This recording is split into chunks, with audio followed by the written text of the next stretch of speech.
प्रधानमंत्री भारतीय जन औषधि परियोजना आमजन के लिए वरदान साबित हो रही है। पिछले 10 वर्षों में इस योजना के माध्यम से आमजन ने अपने 30,000 करोड़ रुपए बचाए हैं। इस योजना के जरिए जनता को सस्ती कीमतों पर जेनेरिक दवाइयां उपलब्ध हो रही है। पीएम जन औषधि योजना का देश भर में विकास का रोड मैप और राजस्थान में प्रगति को लेकर परियोजना के सीईओ रवि दाधीच से खास बातचीत की हमारे संवाददाता महेश दाधीच ने। जेनरिक दवाओं के मामले में पीएम जन औषधि ने काफ़ी लोकप्रियता बटोरी है। पीएम जन औषधि परियोजना के सीईओ रवि कुमार जी इस समय हमारे साथ बातचीत के लिए मौजूद हैं। सर, देश भर में एक वक्त में केवल 80 जन औषधि केंद्र से शुरू किया गया था। अब हम देख रहे हैं कि 14,000 से भी आप आगे बढ़ चुके हैं। किस तरह से जन औषधि केंद्रों की जो है ये यात्रा आगे बढ़ रही है और किस तरह से अब और इसमें नवाचार किए जा रहे हैं? जी 2014 में देश भर में केवल 80 जन औषधि केंद्र थे। आपने बिल्कुल सही कहा। तो पहला टारगेट रखा गया कि देश के सभी जिलों को कवर करते हुए हम 10,000 जन औषधि केंद्र खोलेंगे। पिछले वर्ष हमने 10,000वां जन औषधि केंद्र खोला, जिसको कि माननीय प्रधानमंत्री जी ने उसका उद्घाटन किया। देवघर एम्स में खोला गया और उसके साथ ही ये भी घोषणा की गई कि अब इनकी संख्या को बढ़ा के 25,000 किया जाएगा पूरे देश में।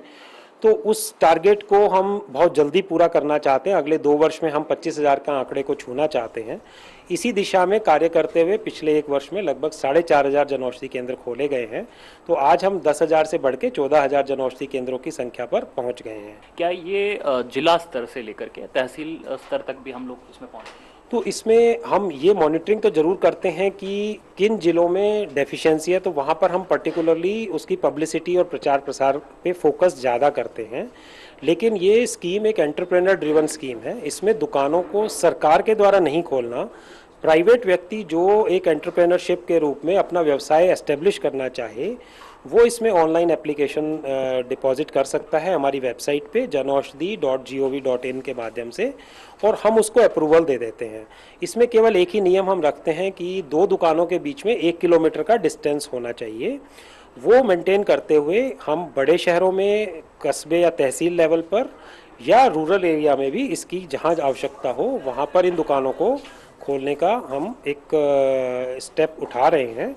और इसी श्रेणी में देश में लगभग 625 गांवों में primary agriculture cooperative societies PACS के माध्यम से भी रूरल एरिया में वो दुकानें खुली हैं। अभी सर कितने तरह की औषधियाँ इसमें उपलब्ध हो जाती है और क्या कैंसर जैसी गंभीर बीमारियों को भी इसमें कवर किया गया है?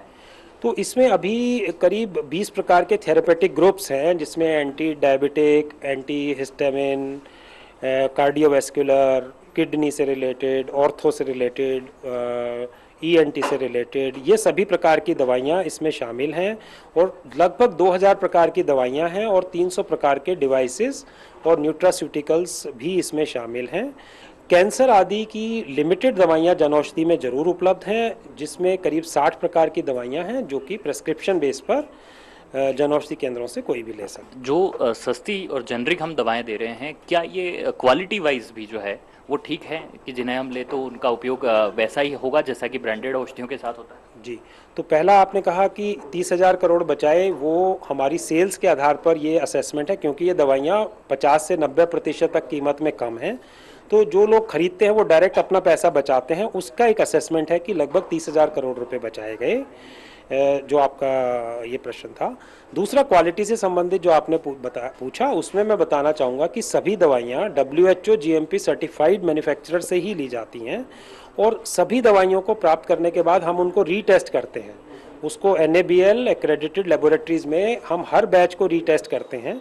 उसका जो सर्टिफिकेशन आता है कि ये दवाई स्टैंडर्ड क्वालिटी की है, तभी हम उसको आगे अपने चैनल में दुकानों तक पहुंचाते हैं। अदरवाइज उसको हम अपने स्टेज पर, वेयर हाउस स्टेज पर ही रोक लेते हैं। राजस्थान में इसे लेकर के क्या कुछ और प्लानिंग है? कितने सेंटर्स की संख्या यहाँ पर हो जाएगी? राजस्थान में अब जैसे लगभग 50 जिले हो गए हैं। पहले जो जिले थे वो हमने पूरे कवर कर लिए थे। अभी भी क्योंकि वो ब्लॉक लेवल थे वो डिस्ट्रिक्ट्स में कन्वर्ट हो गए हैं, तो हमारा फोकस उन पर्टिकुलर लोकेशंस पर है जहाँ पर अभी इनकी संख्या जिलेवार 5 से कम है। तो हम कोशिश करेंगे कि हर जिले में कम से कम 5 जन औषधि केंद्र हों और ओवरऑल राजस्थान में लगभग 1000 केंद्र हम खोलें। तो राजस्थान में पीएम जन औषधि केंद्रों की संख्या बढ़ने वाली है, यही कहना है पीएम जन औषधि परियोजना के जो सीईओ हैं रवि कुमार जी का। कैमरा पर्सन राकेश के साथ महेश दाधिच, DD न्यूज़, जयपुर।